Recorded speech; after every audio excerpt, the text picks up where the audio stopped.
kúlẹ̀ yín tẹ̀ ń wà lé ẹ káàbọ̀ sórí ètò wa ètò yín ètò ìdàgbàsókè ní ilẹ̀ Oòduà tó ń dé sójú ìròyìn láti lè ṣe NTA ìkànnì Oòduà. Orúkọ tèmi bẹ́ẹ̀ ìsìmọ̀ òun ni Abímbọ́lá Wọlé Aṣírù.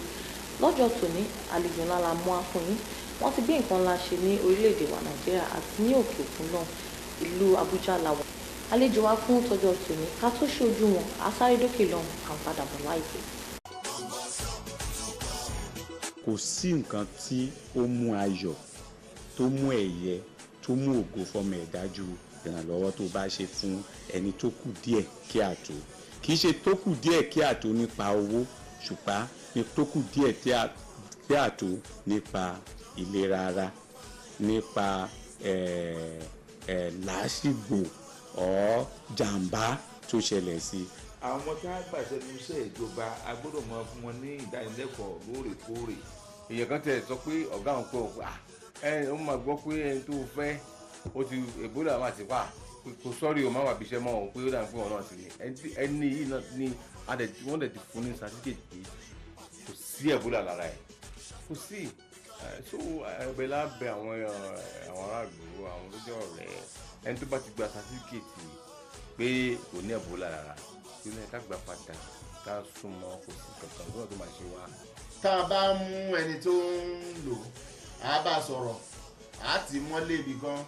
fún 90 ọjọ́ kó tó di bí 30 ọjọ́ torí pé igbó ìwò mu kò rí mu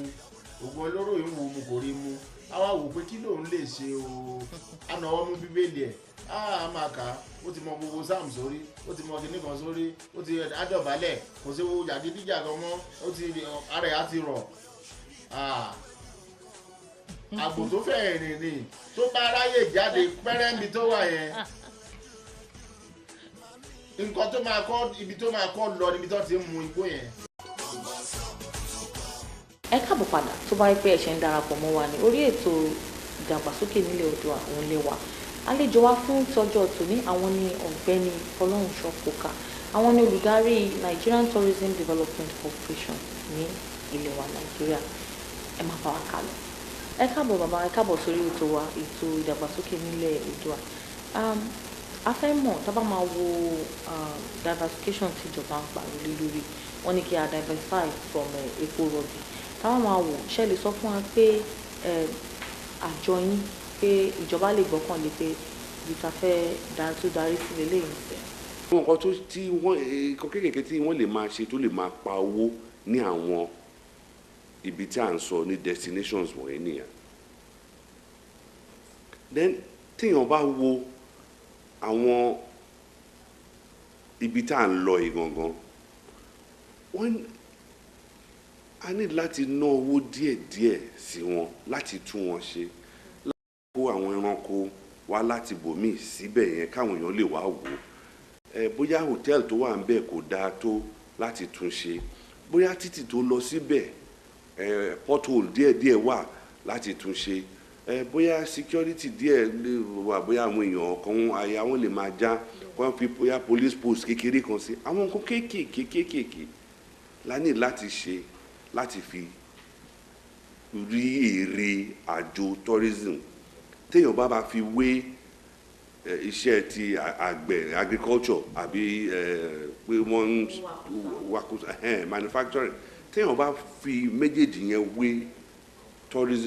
tourism ló yá jù fún wa láti fi bẹ̀rẹ̀ sí ń pààrọ̀ ìgbẹ́kẹ̀lé ta ní lórí epo. Ní àwọn ọdún sẹ́yìn a rí pé ìjọba wọ́n máa ń gba subvention láwọn àjọ kọ̀ọ̀kan. Ṣé lè sọ pé oye báyìí ni àjọ yín ti pa? Fún wa ń bè nǹkan ara àwọn nǹkan kéékèèké tá láti tún ṣe nìyẹn. tó bá plan tó rò báyìí pé mo fẹ́ ṣe báyìí tó bá kówó tó bá fi ṣe nǹkan ìbáyìí ó láti lè wọ́n pé nǹkan tí mo fi owó ṣe yìí ṣé èrè ẹ̀ ó gba gbogbo ibi tí mo sọ pé ó máa gbà wọlé ṣó gbà wọlé wíwọ̀n yẹn ní a ṣẹ̀ṣẹ̀ ń tò bí a ṣe máa wọn èèyàn mélòó ló ń wọ̀lú yìí wá, ibo náà ń gbé, kí náà wá ṣe, kí náà ná, kí náà rà, kí náà tà. Tá a bá bẹ̀rẹ̀ sí ń kó information yẹn jọ, ibẹ̀ láti lè bẹ̀rẹ̀ sí ń rí àwọn indication pé tourism iye báyìí ló pa. But ẹ kì í ṣàlàyé nǹkan kan, tourism tí a mọ̀ kó ń ṣe fàájì nìkan, irú èmi ń sìn political tourist ní mí l'Abuja, àwọn kan wá gbàdúrà nílùú wa religious tourist ni wọ́n, àwọn kan wá ṣe meeting nílùú wa business ní tourism tiwọn, àwọn kan wá ṣe káràkátà economic tourist ni wọ́n, àwọn kan wá sí Abuja ń bíbáyìí for example láti wá tún ara ṣe,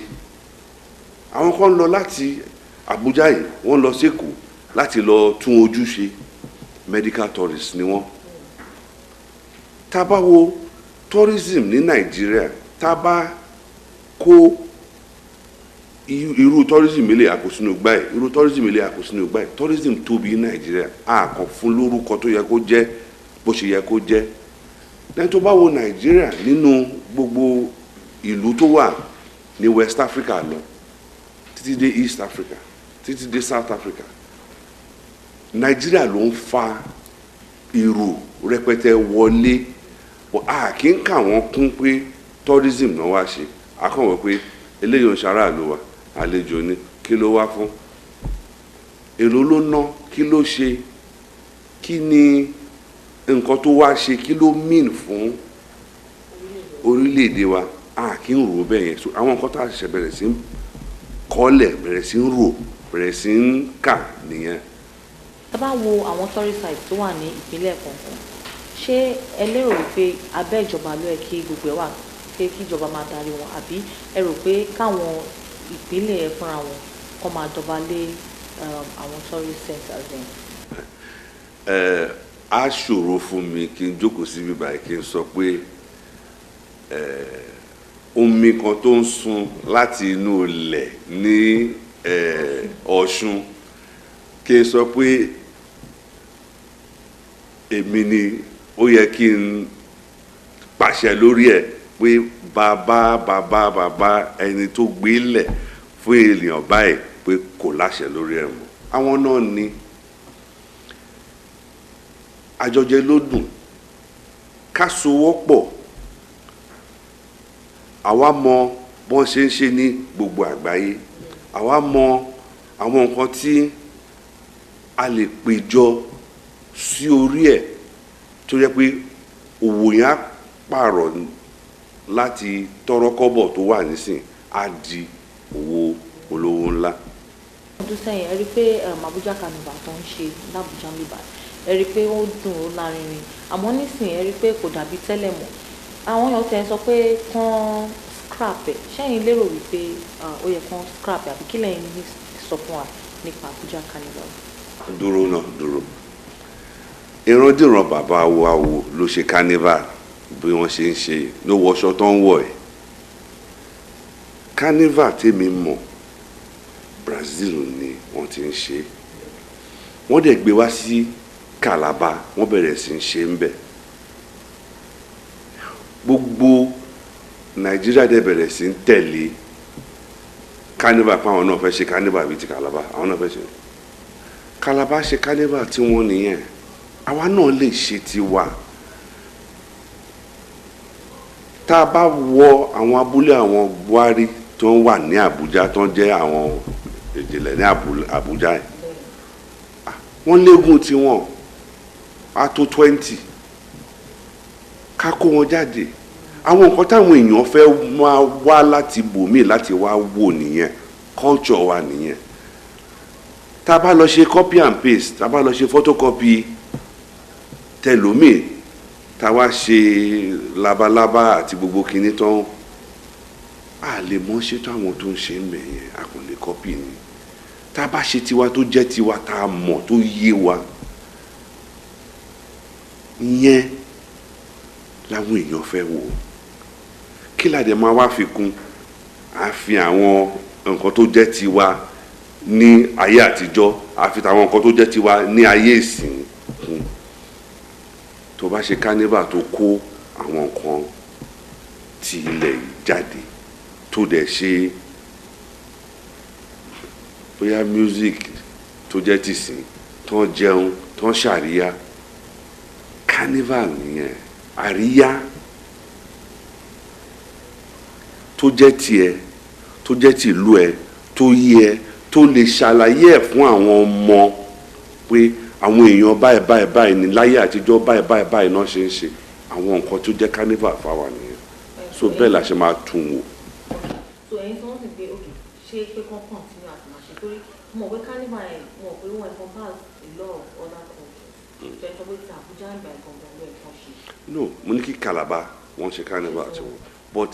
carnival ti Àbújá ó ń láti pààrọ̀ àwọ̀ Àbújá ní capital Nàìjíríà bàbá tiẹ̀ máa ṣe carnival Àbújá ká pé gbogbo cultures tó wà ní ìbílẹ̀ Nàìjíríà pé ẹ máa bọ̀ wá ṣó gbogbo ayé láti Nàìjíríà láti Àbújá pé nǹkan báyìí ló jẹ́ tiwa àwa náà láti nífẹ̀ẹ́ nǹkan tiwa ká tó lè béèrè pé kẹlòmíì nífẹ̀ẹ́ tiẹ̀ pẹ̀lú wa. ní báyà fẹ́ mọ̀ Àbújá carnival tẹ́ ẹ̀ sọ yìí báwo ló ṣe ipa ló ní lórí àwọn ìpínlẹ̀. báwo ló ìjà àǹfààní fún àwọn ìpínlẹ̀ àwọn tó lò lọ. tí n bá pé eégún 25 láti oríṣiríṣi abúlé tó yípa bíbá ẹ̀ wọ́n máa gba nǹkan kan tó kúrò lábúlé wọn pẹ̀lú eégún wọn púpọ̀ ní wọ́n máa ṣàìsùn ní alẹ́ kí ọjọ́ eégún tó bẹ̀rẹ̀ àìsùn ń ṣọ̀fẹ́ àwọn èlò tí wọ́n fi ń ṣàìsùn èèyàn kan ló ń tà lọ́jọ́ tó bá máa wá ṣe eégún yẹn àwọn èèyàn máa wá wo eégún yẹn mọ́tò ló máa gbé wọn wá wọ́n ṣe ń wo eégún yẹn wọ́n máa jẹ wọ́n máa mu èèyàn ló ń ta àwọn nǹkan tó ń jẹ tó ń mu yẹn tó ń bá dẹ̀ ṣe tó ń máa wọ mọ́tò lọ sílé wọn padà èèyàn náà ló tún máa gbé wọn lọ bẹ́ẹ̀ àwọn elépo ń tà àwọn ọlọ́tí ń tà àwọn olóúnjẹ ń tà àwọn tó ń ṣe fídíò aláwòrán kìíní náà ń tà oríṣiríṣi èèyàn ló máa jèrè nínú ẹ̀ and irú àríyá bẹ̀ yẹn òun ló máa ń kó owó sí àpò mẹ̀kúnnù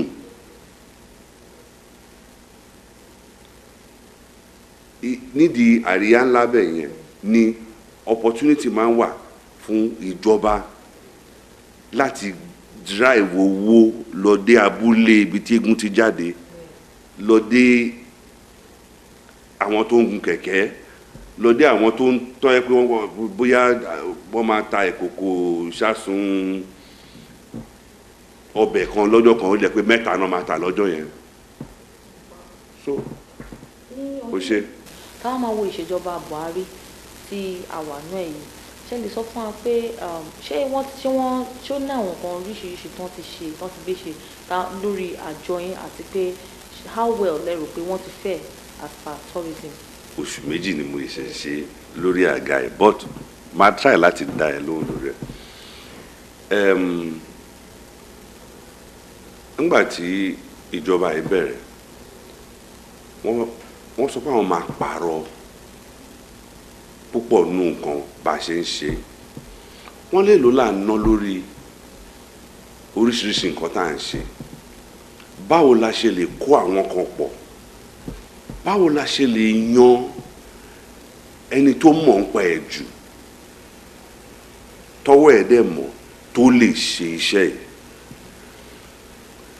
so wọ́n ní sùúrù kò ń ṣe nǹkan tí èèyàn lè kánjú ṣe wọ́n ní sùúrù wọ́n dálẹ̀ wọ́n tún ṣá wọ́n dálẹ̀ wọ́n tún ṣá wọ́n lè wá ṣá àwọn èèyàn kan pé ok ẹ wá bẹ̀rẹ̀ sí ní ṣe àwọn iṣẹ́ yìí wọ́n tún wá wo iṣẹ́ kan tó ń pè ní creative arts, àwọn oní film, àwọn oní music, all the major components tó wà nínú culture. Wọ́n á bẹ̀rẹ̀ sí pé wọ́n bá wọn sọ̀rọ̀, wọ́n ń wádìí kí ni àwọn tó ń jẹ́ ṣòro fún yín nídìí iṣẹ́ yín, báwo la ṣe lè pààrọ̀ bí ìjọba ṣe ń ṣe, báwo la ṣe lè pààrọ̀ àwọn òfin tí wọ́n fi ń tó lè máa ní lára nídìí iṣẹ́ yín. Sórí tíjọba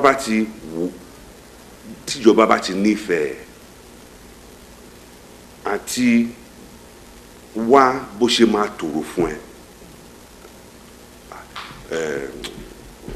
díẹ̀ ló kù. So wọ́n ti ṣe foundation bí art àti culture ṣe máa tòrò. Nǹkan kéékèèké kan ló kù, àwọn òfin kan tó fẹ́ pààrọ̀ àti owó intervention, kò ń ṣe owó epo, bóyá bíi 5% owó orí epo tó fẹ́ fi sí àwọn ibi tí iná kíní ti máa gbà gan, àwọn nǹkan tó kù ní Ọlọ́run á dẹ̀ fún wọn ṣe. In terms of policy issues, ṣe lérò wípé ìjọba ti ṣètò? Ó ṣe ju ìjọba méjì àbí mẹ́ta tó kọjá, ó dẹ̀ ṣe ṣọdún méjì ni, kò tẹ̀ tí pọ̀dún mẹ́rin nídìí iṣẹ́ tá à ń sọ yìí o. So lórí yẹn mo fún wọn pass mark o. Nígbà mi fẹ́ bèrè kọ̀ọ̀kan tó wọ́n fẹ́ wo tourism, ṣe fẹ́ ní ìjọba ìṣètò lórí pé àwọn èèyàn wá sí ìlú, ẹgbẹ́ àwọn ìlú kọ̀ọ̀kan wà táwọn èèyàn wá sí díẹ̀ sí tourist guide ní airport àwọn ọ̀gá. Sori ọ̀lẹ epo sọ wá dọ̀lẹ, a mú epo yẹn títí tó tẹ ó dàbí epo tẹ ibi tó pa wá dé orí yìí ń san wá ń sìn. A mọ bí a ṣe máa ta package tí àwọn ẹlòmíì tán ti package láti ìlú wọn. Tó bá fẹ́ kúrò níbàyí lọ Dubai ń sìn, owó kan ló máa san, gbogbo nǹkan tó máa ṣe ń bẹ̀, gbogbo bó ṣe máa dé bẹ̀, gbogbo ẹ̀ ó wà nú owó yẹn. O ò lè package ara ẹ láti bíbàyí dẹ́kọ̀, o ò lè package ara ẹ láti bíbàyí dé Kaduna. So àwọn pápá aláti ọkọ ní sùúrù ká bẹ̀rẹ̀ sí ń wò pé ọkọ̀ ojú òfurufú ọjọ́ wo ni ẹ kì í ta ọjà tẹ́ pé síìtì yín àwọn ìjókòó yín ó free. Hotel ọjọ́ wo ni ẹ kì í ríta tẹ́ pé àwọn yàrá yín free. Èló lẹ fẹ́ gbà fáwọn ọjọ́ yẹn àti ọkọ̀ yẹn àti mọ́tò. Ẹ̀dẹ́ ká ṣe package yẹn, so á jẹ́ 25,000. So ẹni tó bá fẹ́ lọ lórí trip tó bá wù yẹ àpò ẹ̀ wò á wò pé á bẹ́tà kí n lọ ní Tuesday, Wednesday àbí Thursday tó yẹ pé èrò pọ̀, owó kékeré ni máa ná. Àti ìbẹ̀rẹ̀ sí ń sowọ́pọ̀ láti ṣe òwò yìí, aláti sowọ́pọ̀ láti ṣe òwò, because àwọn yòókù tó ń ṣe òwò yìí tó ń dẹ̀ ń ṣe dáadáa, ìsowọ́pọ̀ ni o. Hotel, airline, onímọ́tò, government, gbogbo wa wọ́n sowọ́pọ̀ ní láti pa owó yìí. Owó yìí dẹ̀ wà rẹpẹtẹ ní gbogbo ìgbésí ayé láti pa, wọ́n sowọ́pọ̀ láti pa ni. Táwọn máa wò ká sọ̀rọ̀ sí àwọn other places, other sectors, táwọn máa whistleblowing, kí ni take in lórí ọ̀rọ̀ whistleblowing tí ààrẹ ìgbéyọ̀? Kí ni take in lórí ẹ̀? Tuntun ní ọ̀rọ̀ whistleblowing, ó ẹ̀ṣẹ̀ dé ni, ó dẹ̀ ń ṣiṣẹ́.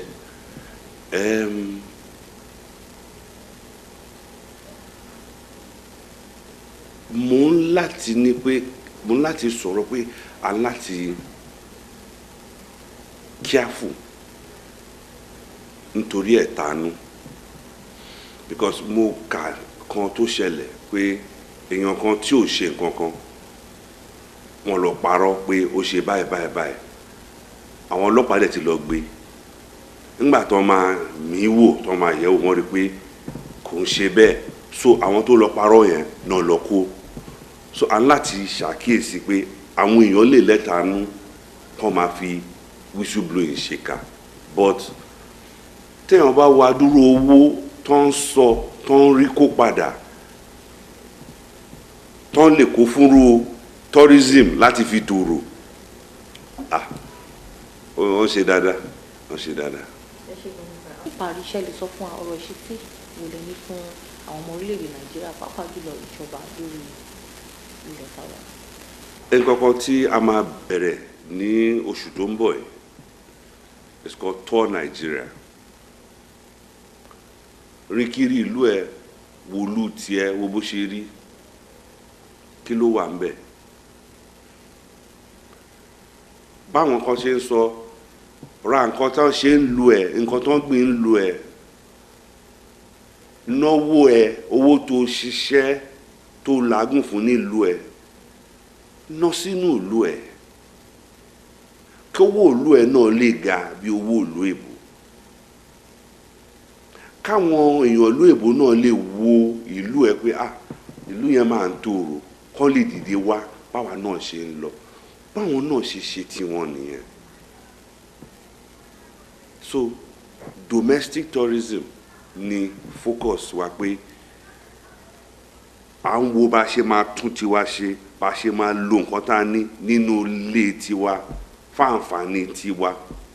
ẹ ṣe gan bàbá ẹ ṣe tẹjẹ wa lórí ètò ìdàgbàsókè nílẹ̀ Oòduà mo lérò pé tàbá tó ránṣẹ́ pé ẹ máa jẹ́. mi ni màá kọ́kọ́ dọ́fíìsì ẹ ṣe. kò sí nǹkan tí ó mú ayọ̀ tó mú ẹ̀yẹ tó mú ògo fọmọ ẹ̀dá ju ìrànlọ́wọ́ tó bá ṣe fún ẹni tó kù díẹ̀ kí àtó kì í ṣe tó kù díẹ̀ kí àtó nípa owó ṣùgbọ́n ní tó kù díẹ̀ kí àtó nípa ìlera ara nípa làásìgbò ọ̀ jàǹbá tó ṣẹlẹ̀ sí i. àwọn tá a gbàṣẹ ní iṣẹ́ ìjọba a gbọ́dọ̀ máa fún wọn ní ìdánilẹ́kọ̀ọ́ lóòrèkóòrè èèyàn kan tẹ̀ sọ pé ọ̀gá òun pé òun ó máa gbọ́ pé ẹni tó fẹ́ ó ti Ebola máa ti wà kò sọ́rí o máa wà bíṣẹ́ mọ́ òun pé ó dàbí pé òun náà sì ní ẹni yìí náà ní wọ́n dẹ̀ ti fún ní certificate pé kò sí Ebola lára ẹ̀ kò sí so ẹ̀bẹ̀ lábẹ́ àwọn aráàlú àwọn tó jẹ́ ọ̀rẹ́ ẹni tó bá ti gba certificate pé kò ní Ebola lára nínú ẹ̀ ká gbà padà ká súnmọ́ kò sí kankan lọ́nà tó máa ṣe wá. tá a bá mú ẹni tó ń lò á bá sọ̀rọ̀ á ti mọ́lé ibì kan fún 90 ọjọ́ kó tó di bí 30 ọjọ́ torí pé igbó yìí ń wò mu kò rí mu ògùn olóró yìí ń wò mu kò rí mu á wá wò pé kí lòun lè ṣe o á náwó mú bíbélì ẹ̀ á máa kà á ó ti mọ gbogbo sam sórí ó ti mọ kinní kan sórí ó ti adọ̀bálẹ̀ kò sí wo jàgídíjàgan mọ́ ó ti ara ẹ̀ á ti rọ̀ àgbò tó fẹ́ rìn ni tó bá ráyè jáde pẹ́rẹ́mì tó wà yẹn nǹkan tó máa kọ́ ibi tó máa kọ́ lọ níbi tó ti ń mu igbó yẹn. tó àárín jù báyìí lọ ní ọ̀sẹ̀ lórí ètò ìdàgbàsókè nílẹ̀ Oòduà ẹ ti gbọ́ wọn tí àlejò wa sọ wọ́n ní ká wo nǹkan tó wà ní ìpínlẹ̀ wa ká gbogbo nǹkan tá a lè ṣe níbẹ̀ ká tún nǹkan ṣe ká gbé kan síbi kan òun ló ń di tourism tí àwọn òyìnbó tán wá wò ní orílẹ̀-èdè wa Nàìjíríà gbogbo ọ̀nà báyìí la lè fi pawó fún orílẹ̀-èdè wa Nàìjíríà àti àwa pàápàá jùlọ nítorí náà àrìjù báyìí lọ ní ọ̀sẹ̀ lórí ètò ìdàgbàsókè nílẹ̀ Oòduà orúkọ tèmi yí padà orúkọ mi Abímbọ́lá Wọlé Aṣírò látọ̀dọ̀ mi àtàwọn tó mú kí ètò ìkó wá sí ìmúṣẹ mú ire o.